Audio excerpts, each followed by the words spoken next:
রত্না মাসিমা খুব ভেঙে পড়েছেন। আমি বাড়ি ফিরতেই বললেন যেভাবেই হোক অরূপকে সসম্মানে বাড়ি ফিরিয়ে আনতে। ওনাকে আশ্বস্ত করলাম, বললাম অরূপের বিয়ের তারিখটা ঠিক করতে। পরের দিন সকালে আমি আর টাবলু চললাম আদালতে। পুলিশ অরূপকে আদালতে নিয়ে এলো। খুব অদ্ভুত লাগলো খবরের কাগজের হেডলাইনগুলো দেখে। সুপ্রিয়ার ফ্ল্যাটে পৌঁছলাম। ওর এক প্রতিবেশী জানালেন 3 মাস আগে সুপ্রিয়ার স্বামী কার অ্যাক্সিডেন্টে মারা গেছেন। অন্য আরেকজন প্রতিবেশী মহিলা দেবারতীর কাছ থেকে জানতে পারলাম সুপ্রিয়ার স্বামী অনুব্রত সান্যাল ছিলেন ফটোগ্রাফার। তিনি দেবারতীর মেয়ের জন্মদিনে এমন কিছু ছবি তুলেছিলেন যা নিয়ে দেবারতী এবং তার স্বামীর মধ্যে দারুণ অশান্তি হয়েছিল। ওনার কথা থেকে বুঝলাম সুপ্রিয়া সান্যালের মৃত্যুর কারণের সঙ্গে অনুব্রত সান্যাল।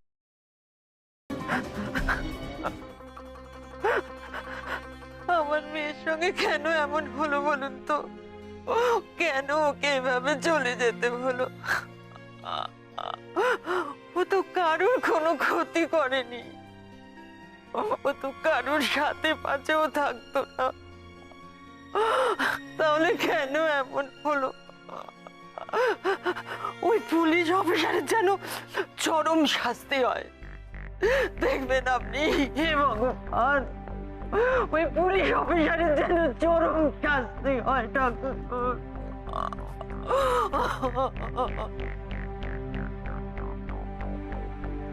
আপনি যে বলছেন আপনি এখানে কেসের তদন্ত করতে এসেছেন, কিন্তু এখানে তদন্ত করার মতো আছে কি? আর দিদির খুনিকে তো হাতে নাতে ধরা হয়েছে। না, যাকে খুনি হিসেবে অ্যারেস্ট করা হয়েছে তিনি খুনটা করেননি।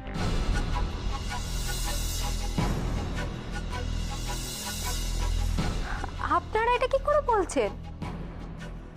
পুলিশ থেকে তো বলেই দিয়েছে যে ওই অরূপ রাই আসল খুনি।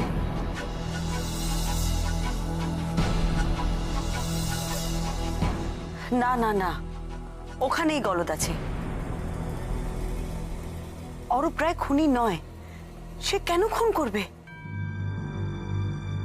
আপনাদের মেয়ের খুনিকে আমি ধরতে চাই, আর সেই জন্যই আপনাদের সাহায্য দরকার। সাহায্য? কিরকম সাহায্য? আমি কয়েকটা জিনিস জানতে চাই। আচ্ছা, আপনাদের জামাইও তো কয়েক মাস আগে।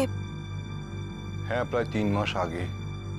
কপাল কপাল, নাহলে বুড়ো বয়সে এসব দেখা যায় কি যন্ত্রণা। আপনার জামাই অনুব্রত সান্যাল, উনি তো প্রফেশনাল ফটোগ্রাফার ছিলেন। আচ্ছা, উনি কোথায় চাকরি করতেন? ফ্রিল্যান্সার ছিল। নানান জায়গায় ছবি ছাপাও হতো, এক্সিবিশনও করতো। ভগবানের খেল, না হলে ওই রকম মেলামেশা করা একটা মিশুকে ছেলে, তাকেই নিতে হলো। আমার মেয়েটা বড় একলা হয়ে গেছিল। আমার মেয়েটা তো সেই দিনই অর্ধেক শেষ হয়ে গেছিল গো। অনুব্রত বাবু মানে আপনাদের জামাই, উনি কি খুব মিশুকে মানুষ ছিলেন? মিশুকে মানে উনি খুব হইচই করতেন আমাদের সাথে, এবং ফ্যামিলি ম্যাটার হোক কি আমাদের সবার বিষয়ে খুব কেয়ারিং ছিলেন। সত্যি কথা বলতে কি, প্রথমে আমার এই বিয়েতে আপত্তি ছিল। রোজগারের নিরাপত্তা নেই এমন ছেলে, কিন্তু সে আমার কাছে প্রমিস করেছিল আমার মেয়ের সুখের জন্য সে সব কিছু করবে, কোনো অভাব রাখবে না, আর প্রমিস রেখেও ছিল। সত্যি আমার মেয়েকে সে অভাবে রাখেনি। আচ্ছা, একটা কথা, আমার মেয়ের খুনের সঙ্গে এইসব কথা আসছে কেন? মানে কি সম্পর্ক? দেখুন, ওনাদের দুজনেরই মানে স্বামী স্ত্রী দুজনেরই কয়েক মাসের মধ্যেই অস্বাভাবিক মৃত্যু, তাই ওনাদের সম্পর্কে একটু জানতে চাইছিলাম। আচ্ছা, আপনাদের কাছে আপনাদের মেয়ে মানে সুপ্রিয়া, ও কি কখনো বলেছিল যে কেউ ওকে ডিস্টার্ব করছে, ফলো করছে, এরকম কিছু? কোনো পুলিশ অফিসার বা কেউ কখনো বলেছিল আপনাদের? না, তবে দিদি কয়েকদিন আগে এলো এখানে, তখন দিদিকে দেখে না খুব নার্ভাস লাগছিল।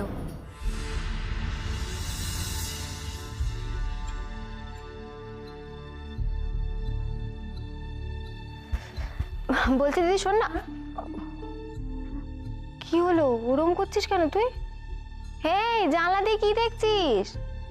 আরে কদিন ধরে আমার মনে হচ্ছে জানিস, আমায় আমায় বোধহয় কেউ ফলো করছে। ফলো করছে? তোকে কে ফলো করছে এবং কেনই বা করবে?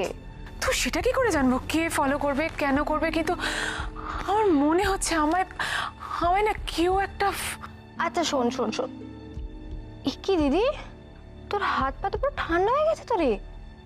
আচ্ছা আচ্ছা শোন, তুই এখন ওখানে যাস না, ও বাড়িতে যাওয়া ঠিক হবে না, ওখানে একা থাকাও ঠিক নেই এই সময়। তুই এখন আমাদের সাথেই থাক। দূর, সেটা আবার হয় নাকি? আরে সামনে ওর এক্সিবিশন, আমার কত কাজ বলতো, আমার সব ছবিগুলো বাঁচতে হবে।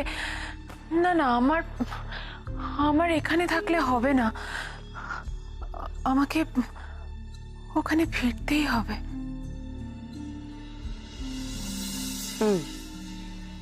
আর কোনো কথা হয়নি? না, তবে আমি বলেছিলাম অন্তত পুলিশে যেন একটা কমপ্লেন করে।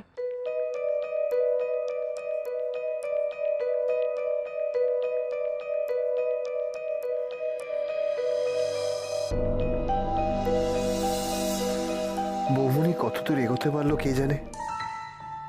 চেষ্টা তো ডেফিনেটলি করেছে, কিন্তু কিন্তু এখানে যে লেভেল থেকে আমাকে ফাঁসানো হচ্ছে সেই অবধি বৌমনি পৌঁছতে পারবে তো?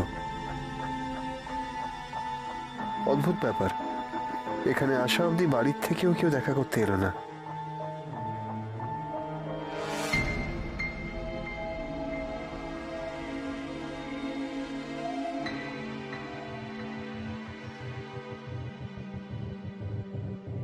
ওদের কি আসতে দেওয়া হচ্ছে না?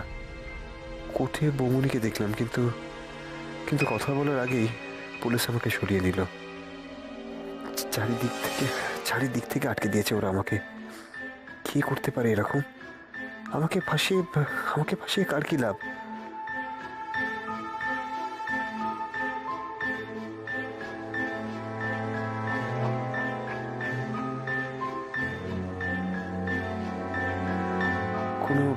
কোনো পুরনো কেসের কনভিক্ট, কিন্তু কেন এত নিখুঁত প্ল্যানিং করেছে? মানে আমাকে ফোন করে ডেকেছে, প্রেসকে বলেছে, এইরকম লেভেলের প্ল্যানিং তো খুব সাধারণ কারোর পক্ষে করা পসিবল না।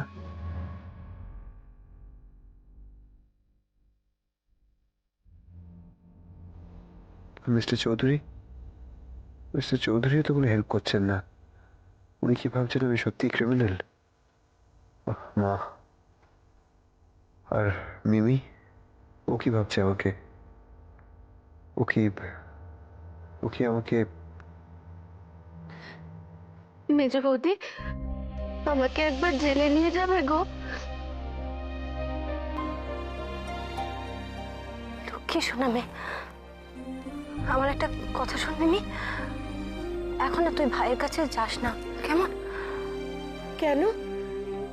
এই খারাপ সময় তো আমারই ওর পাশে থাকা উচিত, তাই না? তুই কত বড় হয়ে গেছিস রে মিমি, আমাদের ছোট্ট মিমিটা কত।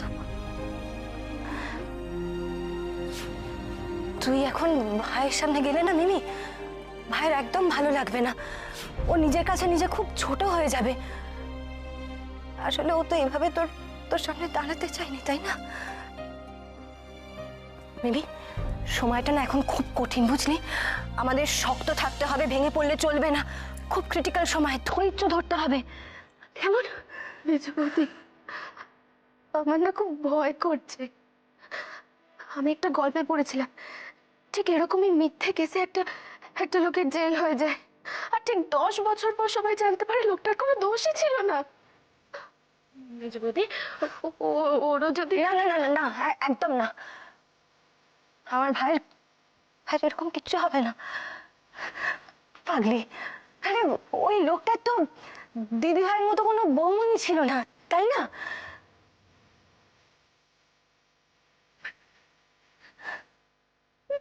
আর সেই গল্পে কোনো মিমিও ছিল না, কিচ্ছু হবে না।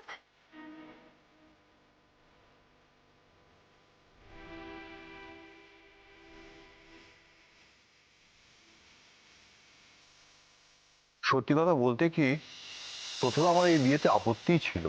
রোজগারের নিরাপত্তা নেই এমন ছেলে, কিন্তু সে আমার কাছে প্রমিস করেছিল আমার মেয়ের সুখের জন্য সে সব কিছু করবে, কোনো অভাব রাখবে না। আর প্রমিস রেখেও ছিল। সত্যি আমার মেয়েকে সে অভাবে রাখেনি। আচ্ছা টাবলু, এই অনুব্রতর মতন ফ্রিল্যান্স ফটোগ্রাফার কত টাকা রোজগার করতে পারে বলে তোর মনে হয়? খুব বেশি নয়, বুঝলে। ধরে নিচ্ছি উনি খুব ভালো ফটোগ্রাফার ছিলেন, কিন্তু তবু ইন্টারন্যাশনাল স্ট্যান্ডার্ডের তো নয়। মানে ওই আজকে বিদেশ যাচ্ছে, কালকে বিদেশে এক্সিবিশন হচ্ছে। দেখছিলে না যে মারা যাওয়ার পরও ওর স্ত্রীকে রীতিমতো লোকজনকে ধরাধরি করতে হচ্ছিল এক্সিবিশন করানোর জন্য। আই থিঙ্ক মাঝারি মাপের রোজগার হওয়ার কথা। আমি একটা কথা বুঝতে পারছি না, ওই রকম একটা দামি জায়গায় ওদের অত বড় একটা ফ্ল্যাট। তাছাড়া অনুব্রত নাকি বউয়ের সব ইচ্ছে পূর্ণ করত, তাকে কোনোদিন কোনো কষ্টই রাখিনি। হিসেবটা না কিরকম মিলছে না। হ্যাঁ, এমনও তো হতে পারে ওর অন্য কোনো সোর্স অফ ইনকাম ছিল। ঠিকই বলেছিস। তাছাড়া ওই অনুব্রত ছবি তোলার ধরন দেখে, মানে ওই দেবারতীর মেয়ের জন্মদিনে যেভাবে কায়দা করে ছবিগুলো তুলেছে, সেটা দেখে আমার মনে হচ্ছে যে ওর মধ্যে একটা ব্ল্যাকমেল করার টেন্ডেন্সি কিন্তু ছিল। ব্ল্যাকমেল? হ্যাঁ, ব্ল্যাকমেল। একটা জিনিস দেখ নন্দা, অনুব্রত দেবারতীর মেয়ের জন্মদিনে এমন ভাবে ছবি তুলেছে যে ছবিগুলো দেখে কিন্তু দেবারতীর স্বামী খুব সহজেই ওকে ভুল বুঝেছে। সেটাই তো, কিন্তু কেন এরকম করলো বলো তো? সেটা ঠিক বোঝা যাচ্ছে না, তবে ব্ল্যাকমেল করার একটা টেন্ডেন্সি ছিল বলে আমার কিন্তু মনে হচ্ছে। কিন্তু আলটিমেটলি তো উনি দেবারতীকে ব্ল্যাকমেল করেননি। না, করেননি সেটা ঠিক, হয়তো অন্য কিছু করার ইচ্ছে ছিল। তবে টাবলু, একটা জিনিস আমি কিছুতেই বুঝতে পারছি না, অনুব্রতর এই এক্সট্রা ইনকামটা কোথা থেকে হতো? ওর সম্পর্কে যা কিছু জেনেছি তাতে ব্ল্যাকমেল করে এক্সট্রা ইনকাম করার একটা পথ থাকলেও থাকতে পারে। আচ্ছা, তাও যদি হয়, তাতেও তো ও মারা গেছে, তাহলে সুপ্রিয়াকে কে খুন করলো? খুব ভালো প্রশ্ন করেছিস নন্দা।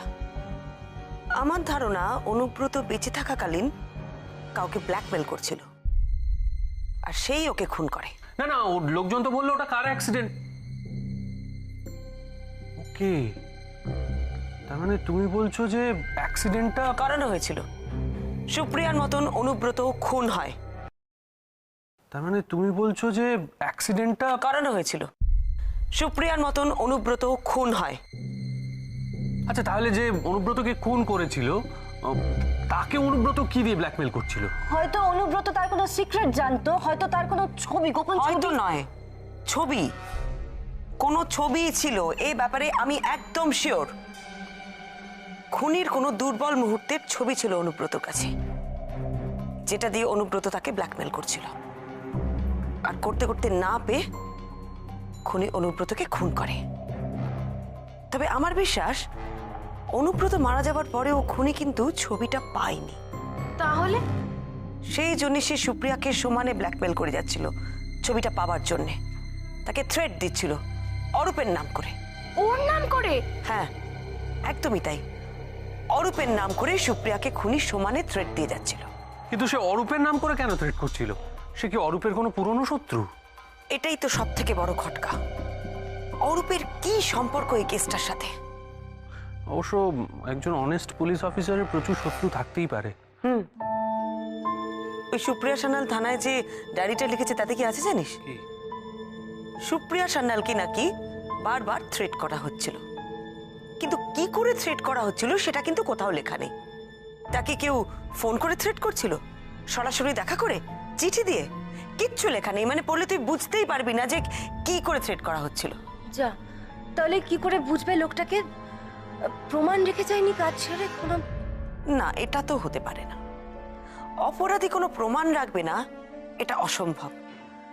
কোনো অসতর্ক মুহূর্তে একটা না একটা ভুল সে করবেই করবে, আর সেটাই আমাকে খুঁজে বার করতে হবে। না, কিন্তু এখনো পর্যন্ত তো কালপ্রিটকে ধরাছোঁয়ার মধ্যেই আনা যাচ্ছে না। টাবলু, সেই জন্যই তো সুপ্রিয়া সান্যালের ফ্ল্যাটে একবার আমার যাওয়াটা খুব দরকার। ওর ফ্ল্যাটটা একবার আমাকে নিজে চোখে দেখতে হবে। কিন্তু যাবে কি করে? পুলিশ তো সেই ফ্ল্যাট সিল করে দিয়েছে, আর আমাদের কাউকে ধারে কাছে ঘেঁষতে দেবে না। তুমি এবার তালা ভাঙবে ভাবছো নাকি? কি বলছো কি এসব বেআইনি কথাবার্তা? বৌনি, আমি কালকে কি ব্যাপারটা নিয়ে কোর্টে মুভ করব? না না না, এত সময় নেই আমার হাতে। যা করার তাড়াতাড়ি করতে হবে। অরূপটা জেলে বসে আছে, এটা আমি কিছুতেই মেনে নিতে পারছি না। সোজা আঙুলে যদি ঘি না ওঠে, আঙুলটা একটু টেড়া করতে হবে। সুপ্রিয়া সান্যালের ফ্ল্যাটে আমি ঢুকবই ঢুকবো, কেউ আমাকে আটকাতে পারবে না।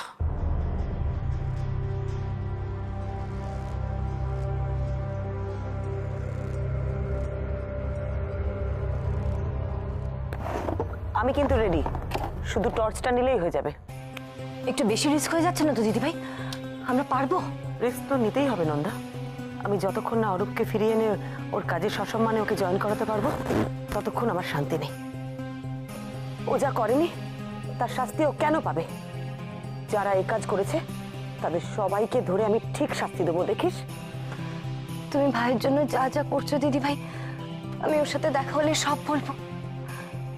আর দেখো, আমি ওর দিদি হয়ে কিছুই করতে পারছি না। এইভাবে বলিস না নন্দা, আমরা দুজনেই ওর দিদি। আমরা দুজনে মিলে এই বিপদ থেকে ওকে ঠিক বের করে আনবো।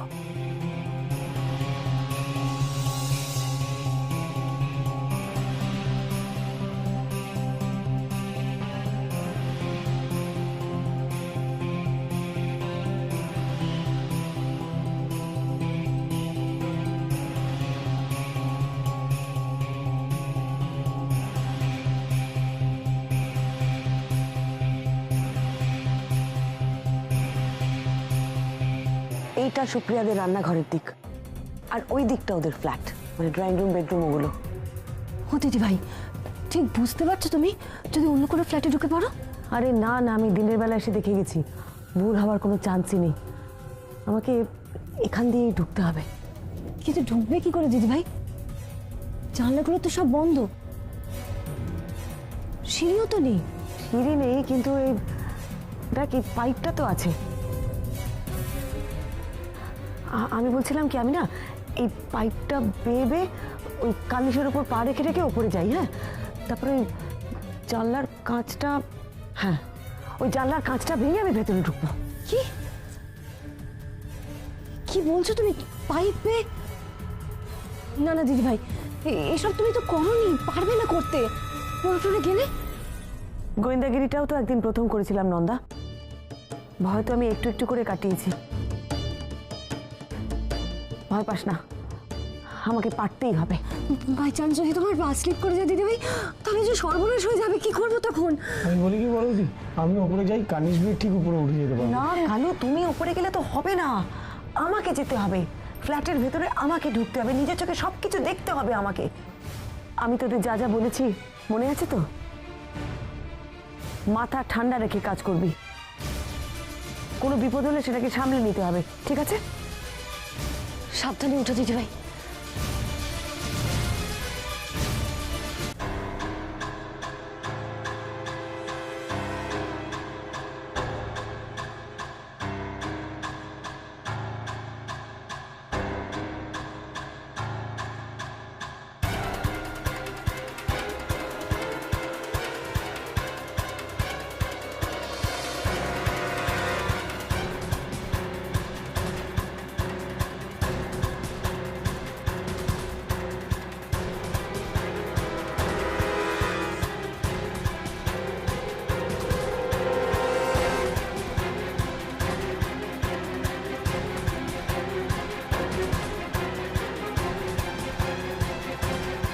দিদিভাই সাবধানে, দিদিভাই।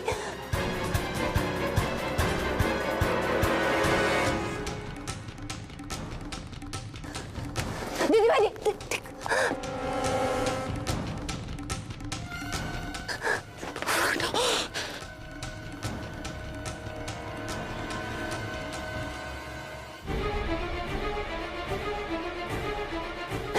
দিদিভাই, দিদিভাই আসতে। ঠাকুর,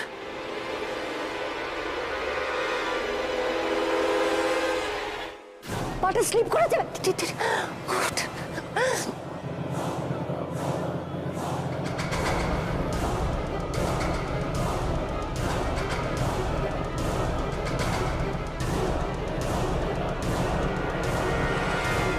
বুঝি বৌদি, আমি ওপরে যাই, ওখানে যদি বড় বৌদির কোনো বিপদ হয় অন্তত পক্ষে আমি বাঁচাতে পারবো।